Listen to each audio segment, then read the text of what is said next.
नमस्कार मेरे प्यारे दोस्तों, स्वागत है आप सबका रिमझिम की रसोई में। आज मैं बनाने जा रही हूँ एक बेहद स्वादिष्ट चटपटा अचार जो करौंदे, हरी मिर्च, लहसुन और अदरक का बना हुआ है। आपने शायद ही कभी करौंदे का अचार लहसुन अदरक के साथ मिक्स करके बनाया हो, लेकिन एक बार बना के देखिएगा, आपको बहुत पसंद आएगा। और सबसे अच्छी बात कि यदि आप इस अचार को मेरे तरीके से बनाएंगे ना, तो आपका यह अचार बारिश में खराब भी नहीं होगा। फिर चलिए फटाफट से बनाना शुरू करते हैं। मैं ले ली 250 ग्राम करौंदा, 250 ग्राम हरी मिर्च। इसे अच्छे से धुल ली। अब इसे कपड़े से ठीक तरीके से पोंछ लेना है।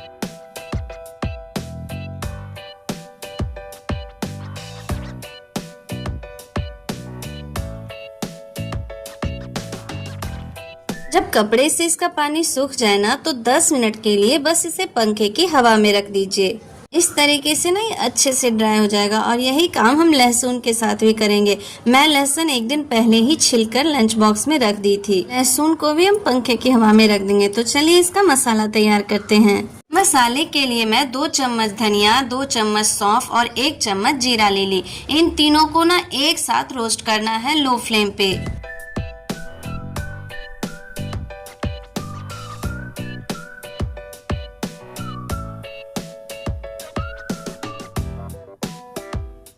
अब यह मसाले अच्छे से रोस्ट हो चुके हैं, तो मैं इसे एक प्लेट में निकाल ले रही हूँ।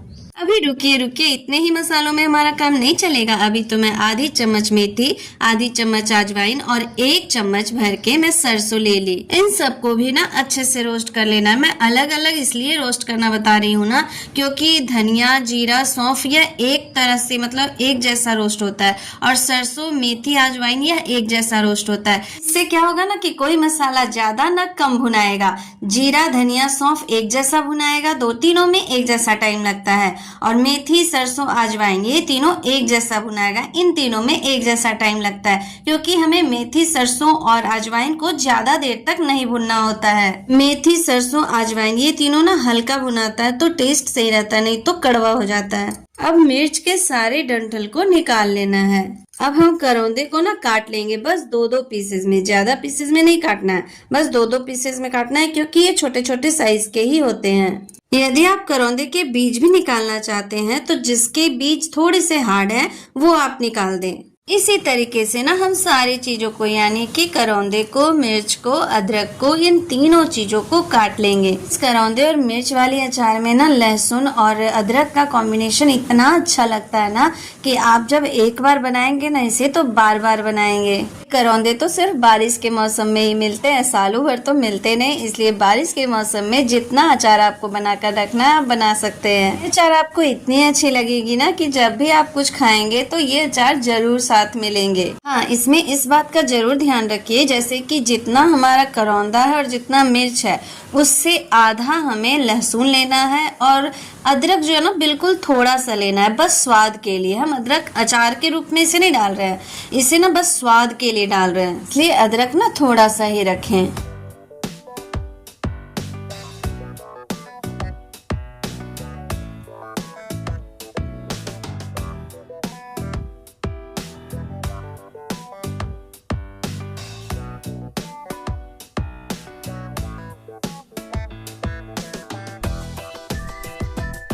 इन सब चीजों को ना हमें एक बड़े बर्तन में कर लेना है, ताकि जब हम इसमें मसाले मिलाए ना, तो वो अच्छे से मिल पाए। इस अचार में ना बहुत ज्यादा मेहनत की जरूरत नहीं होती है, बस थोड़े से मेहनत से बहुत टेस्टी अचार बनकर तैयार होता है। अब जो मसाले मैं ठंडा होने के लिए रख दी थी ना, उसे अच्छे से दरदरा सा पीस लेते हैं।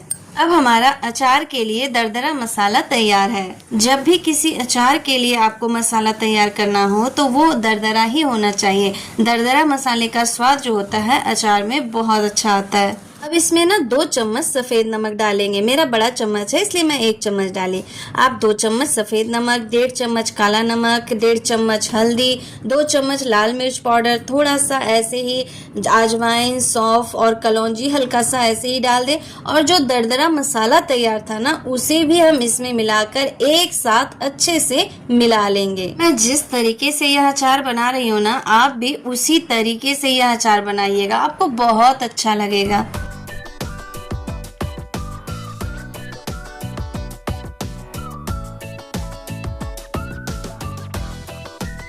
अब ये सारी चीजें ना मसालों के साथ अच्छे से मिल चुकी है। तो अब इसमें तेल कैसे डाला जाए वो तैयार करते हैं। मैं एक कटोरी में ना तेल ले ली। जितना तेल आपको डालना है, वैसे बहुत ज़्यादा तेल इसमें नहीं पड़ता है, बस थोड़ा सा अचार भर के लिए तेल ले लीजिए और उसमें 1 चम्मच, पूरे भर चम्मच करके इसमें हींग डाल दीजिए। जब हम हींग के साथ तेल को गर्म करते हैं ना, तो तेल में भी ना बहुत अच्छा फ्लेवर आ जाता है। इसलिए जब भी अचार के लिए तेल गर्म करें ना, तो उसी के साथ हींग को भी गर्म कर दे। ये तेल अच्छे से गर्म हो चुका है, तो अब इसका हम फ्लेम ऑफ कर देंगे और इसे पहले ना ठंडा होने देंगे। जब यह ठंडा हो जाए तो फिर इसे हम अचार में मिलाएंगे। मैं इसे ना पहले से ठंडा कर चुकी हूँ, तो जब यह ठंडा हो चुका है तो फिर मैं इसे तेल में मिला रही हूँ।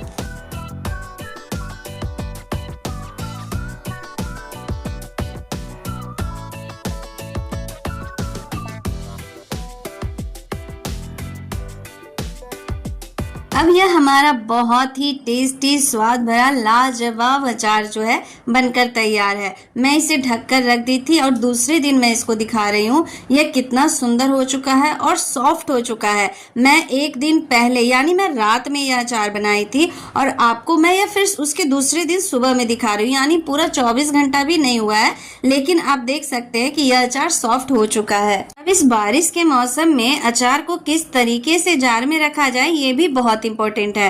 तो इसके लिए मैं क्या कर रही हूँ ना, एक तवे पे लहसुन और प्याज के छिलके को ले ली, उसमें जला रही हूँ, तवे पे जला ले रही हूँ। उसके बाद ना उस पे जो हमारा जार है उसे रख दूंगी उल्टा करके, ताकि जो छिलके का धुआं जो है ना वो हमारी कांच के बॉटल के अंदर जाए। अब आप कहेंगे कि इस तरीके से क्या होगा? इस तरीके से ये होगा कि बॉटल को हम धुल तो लेते हैं और सुखा भी लेते हैं, लेकिन फिर भी बारिश का मौसम है ना, तो फिर भी थोड़ा बहुत यदि फंगस रह भी जाता हो ना, तो इस तरीके से वो फंगस खत्म हो जाएंगे। इस तरीके से ना हमारा अचार जो है लंबे समय तक टिका रहेगा। वह बारिश के मौसम में भी खराब नहीं होगा, उसमें कोई फंगस नहीं आएगा। आपको यह हमारा तरीका कैसा लगा अचार को लंबे समय तक सुरक्षित रखने के लिए, हमें कमेंट में जरूर बताइएगा। बारिश के मौसम में आप जब भी अचार बनाए ना, तो कांच की बोतल में इसी तरीके से रखिए, आपका अचार खराब नहीं होगा। आप देख सकते हैं कि यह करौंदा जो है कितना सॉफ्ट हो चुका है बस एक रात में। अब यह खाने लायक हो गया है, तो आप भी इस अचार को फटाफट से बनाइए और एंजॉय कीजिए। आपको यह करौंदा मिक्स अचार की रेसिपी कैसी लगी हमें कमेंट में जरूर बताइए, और यदि वीडियो पसंद आया होगा तो लाइक भी कीजिए, और जो करौंदा का अचार पसंद करते हैं उन्हें शेयर भी कीजिए और इस चैनल को सब्सक्राइब भी कीजिए। अब मिलते हैं नेक्स्ट वीडियो में। Bye bye, take care.